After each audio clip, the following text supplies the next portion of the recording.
At 4 a.m. on the 16th of August, 2025, a large-scale arms seizure took place in Burkina Faso, an event that shocked the world. In this special operation, led directly by President Ibrahim Traoré, the government intercepted 57 trucks loaded with military weapons and ammunition.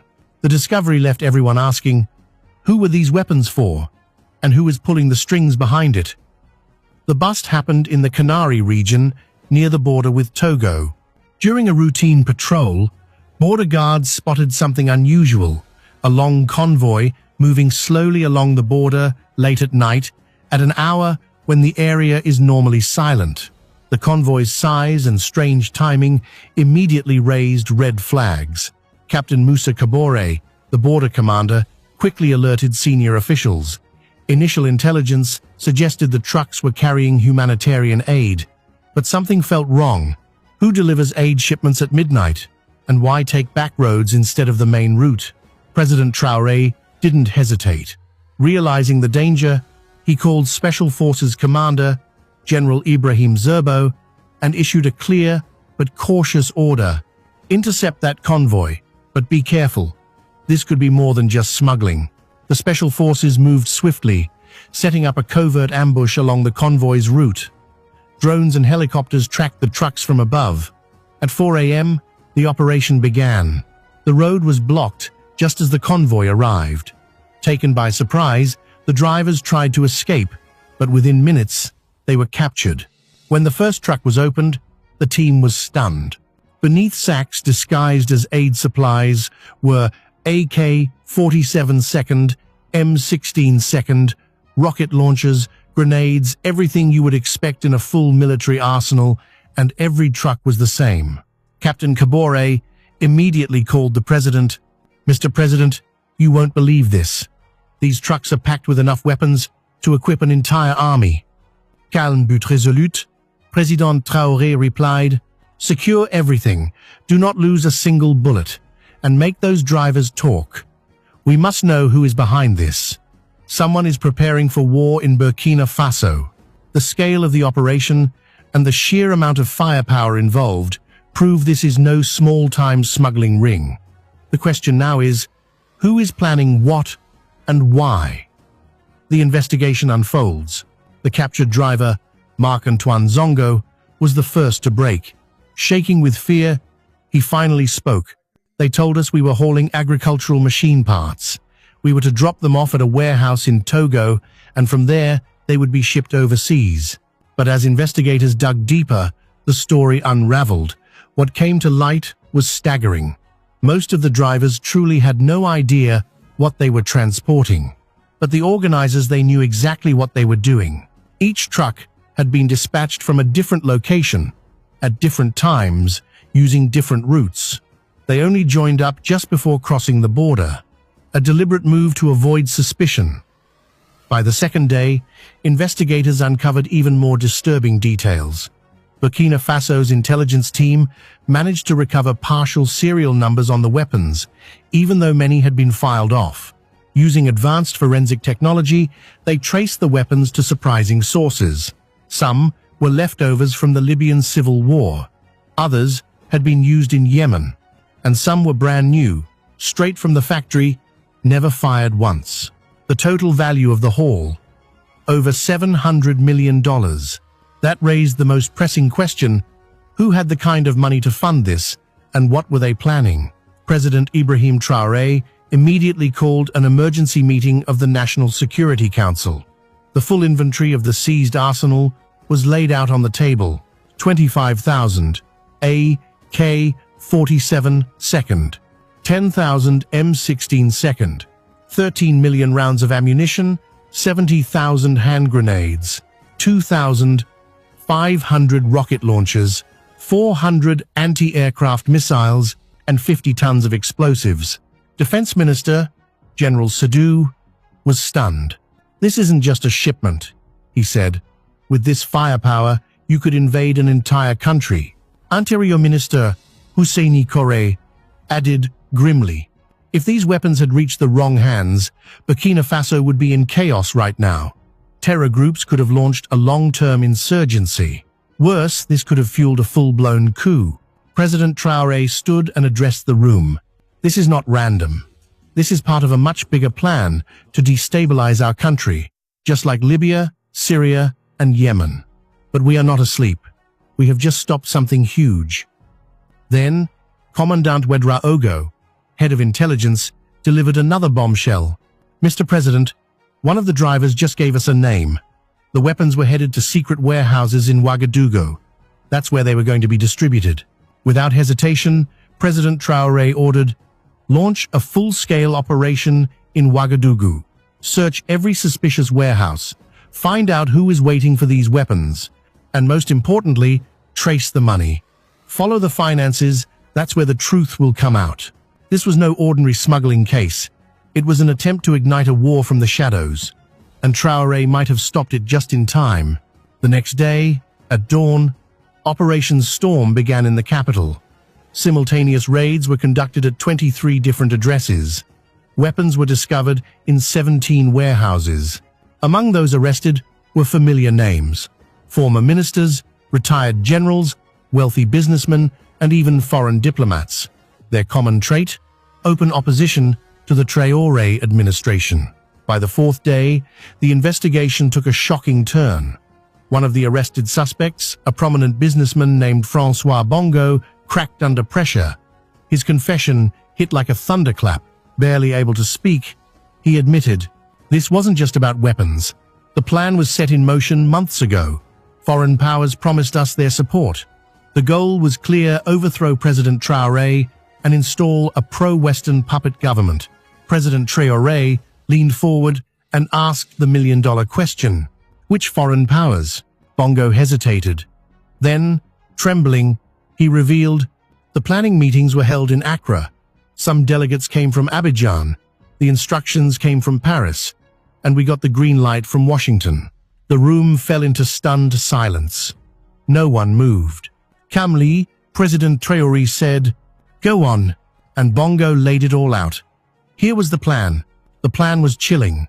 Stage terrorist attacks to create mass panic. Use the chaos to mobilize opposition groups. Then, with the help of traitors inside the army, launch a military coup. Even worse, this was no amateur plot. The operation had a name: Operation Restored Democracy. Its budget, $700 million. And the 57 trucks of weapons were only phase one. Under pressure, François Bongo dropped more names, and some were jaw-dropping. Allegedly involved were diplomats from Western embassies, executives at multinational corporations, and even officials from international NGOs. President Ibrahim Traoré knew the world needed to see the truth with their own eyes. He called a nationally televised press conference, one that would go down in history. Behind him stood a towering display of the confiscated weapons. Viewers at home were stunned by the sheer scale of the arsenal. He began, my fellow Burkinabe, and to the international community. 3 days ago, we intercepted the largest weapons smuggling operation in our nation's history. But this was more than smuggling. It was part of a coordinated plan to destroy our country from within. Holding up a stack of classified documents, he continued, here is the proof. 47 trucks, $100 million worth of military hardware. The goal? To plunge Burkina Faso into chaos, to pit our people against each other, and to install a government that answers to foreign powers, not to our citizens. Traoré's voice grew firmer. Where did the weapons come from? I cannot reveal all the details yet, but know this: imperialist powers still think they can control Africa. They are wrong. We are no longer asleep. We are wide awake. Journalists erupted with questions. CNN, which countries are behind this? Traoré, the investigation is ongoing, but some of the weapons were manufactured in NATO countries. BBC, who are the masterminds? Traoré. So far, 17 individuals have been arrested, including former ministers and generals. Informants are talking. The full truth will soon be known. Al Jazeera. How will this impact regional security? Traoré. This is not just an attack on Burkina Faso. This is an attack on all of Africa. Similar plots are unfolding in Mali, Niger, and Guinea. We must unite. Russian press. Will you tighten security? Traoré. Absolutely. The army is on high alert. Borders are locked down. And most importantly, our people are with us. To close the press conference, Traoré played a video clip of Francois Bongo's full confession. The businessman appeared on screen, tears streaming down his face. They lied to us. They said we were bringing democracy, but all we would have done was destroy our own country. President Traoré was right. We betrayed our people. I was wrong. I am sorry. The room fell silent. Then President Traoré ended with a powerful statement. That is the real face of this plot. People willing to sell out their country for money and power. But they failed. And they will continue to fail. Because Burkina Faso stands united. By the 5th day of the investigation, things took an even darker turn. Authorities combed through data recovered from seized laptops and phones. What they uncovered was chilling. This wasn't just a plot against Burkina Faso. The entire Sahel region was in the crosshairs. According to the documents, separate plans had been drawn up for multiple countries. In Burkina Faso, they would remove President Traoré. In Mali, President Assimi Goïta. In Niger, General Abdourahmane Chiani. The goal was the same in every case: to install pro-Western leaders who would serve foreign interests. The documents also revealed the staggering scope of the financing. $1 billion had been allocated to execute the plan. Investigators followed the money trail. It pointed to networks in the Gulf and deep into Europe. It was clear this conspiracy was not local. It was global. President Traoré called a second press conference.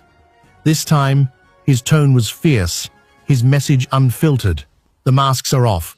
Those who want to recolonize Africa should listen carefully.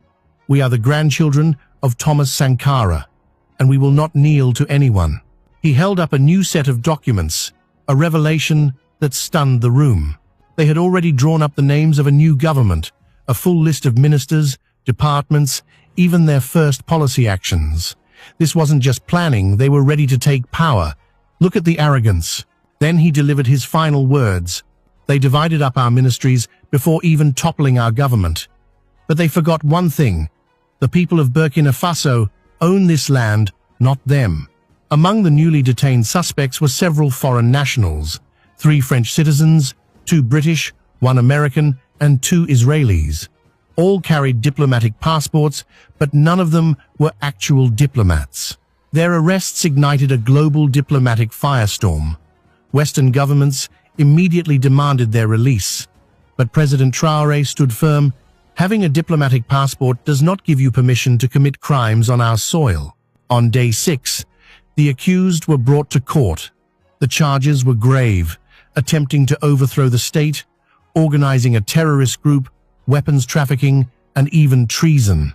The courtroom was packed with citizens demanding justice. The suspects looked broken. Some cried, others begged for forgiveness. But it was too late. The prosecutor's case was airtight, filled with audio recordings, surveillance footage, bank transactions, and full confessions. Even the defense attorneys struggled to find a response. Meanwhile, international pressure on Burkina Faso mounted. Some Western nations threatened economic sanctions if the foreign detainees were not released. But President Traoré did not flinch. History will judge those who try to intimidate us. While Western nations pressed, others stepped forward in support. Russia declared Traoré had the right to defend his country. China went further, offering to donate security equipment. We stand with them in the fight against terrorism. Turkey added, Africa's security is our security. Arms smuggling is a crime against humanity. Iran condemned the plot. Imperialist powers must leave Africa alone. Democracy cannot be delivered at gunpoint. And Venezuelan President Nicolás Maduro praised Traoré directly. Brother Traoré is today's Simón Bolívar, a hero of the anti-imperialist struggle. On the 17th of August, President Traoré appeared before the people. Thousands gathered. His speech was historic. Dear people, he began. A week ago, we prevented a major conspiracy against our country. We seized 57 trucks of weapons. But more importantly, we disrupted their game. We caught those who wanted to turn us against each other. The crowd erupted in applause. This victory, he declared, is not only ours, it is Africa's victory. Now, no one can play games with weapons in Africa. Now, no one can try to make us puppets. Young people kept tempo, chanting, "Traoré! Traoré!" Women shouted victory cries. The elderly shed tears of relief. President Traoré ended with powerful words. "We will melt these weapons and build schools. We will build hospitals. We will transform tools of death into tools of life." This is the real victory. When his speech ended, the square roared with joy. People embraced, kissed, and celebrated. Burkina Faso had been saved from a great disaster. By the 18th of August, the future of the confiscated weapons was clear. As President Traoré promised, some would be melted down and sold as scrap, with the proceeds invested in education. Others would be handed over to modernize Burkina Faso's military. The rest would be destroyed permanently. But this was not just about disarming a threat. This moment became a powerful symbol of Africa's awakening. Traoré had not only seized illegal weapons, he had reclaimed the dignity of a continent. His bold stand sent a clear message to the world. Africa will write its own future now. As the shockwaves of the operation spread across the region, a new era was being born. The old tactics of intimidation, violence, bribery, and foreign interference were beginning to lose their grip. That same evening, President Traoré made another surprise move. He called for a large public gathering in Independence Square, where some of the confiscated weapons would be displayed. Tens of thousands of people turned up.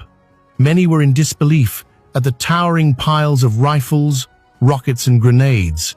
An elderly man wept as he stared at the weapons. "They were going to kill our grandchildren with these." A young woman, crying, shouted, "If it wasn't for Traoré, we'd already be in a civil war." Then President Traoré stepped up to the microphone, calm but commanding.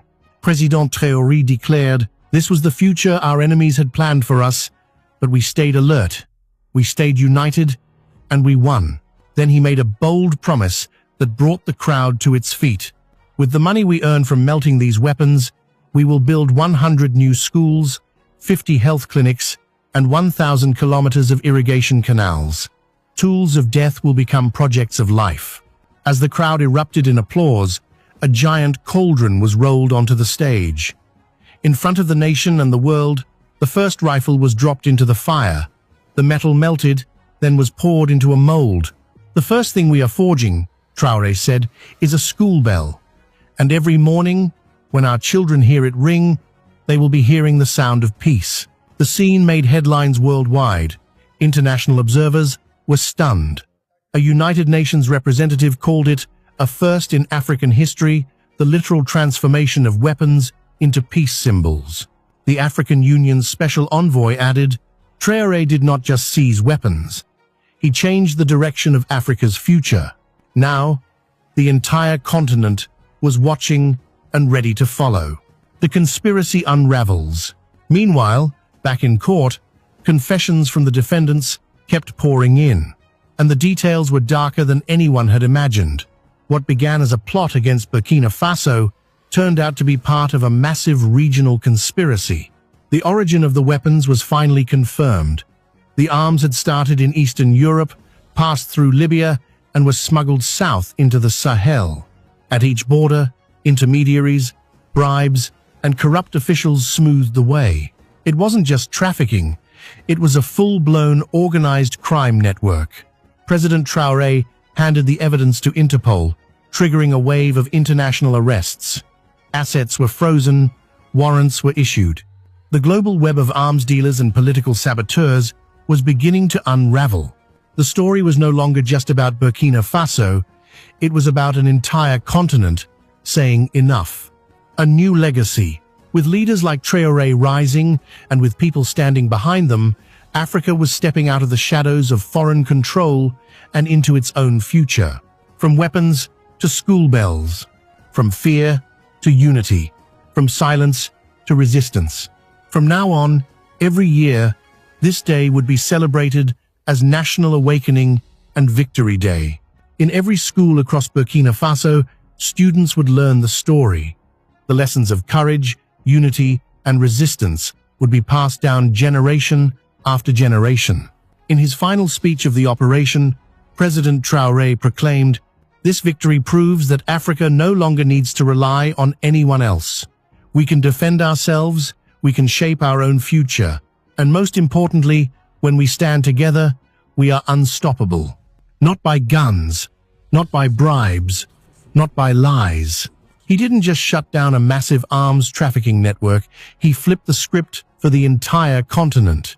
Africa, he said, will no longer be a dumping ground for weapons, it will be a hub of hope, a source of peace, freedom, and brotherhood.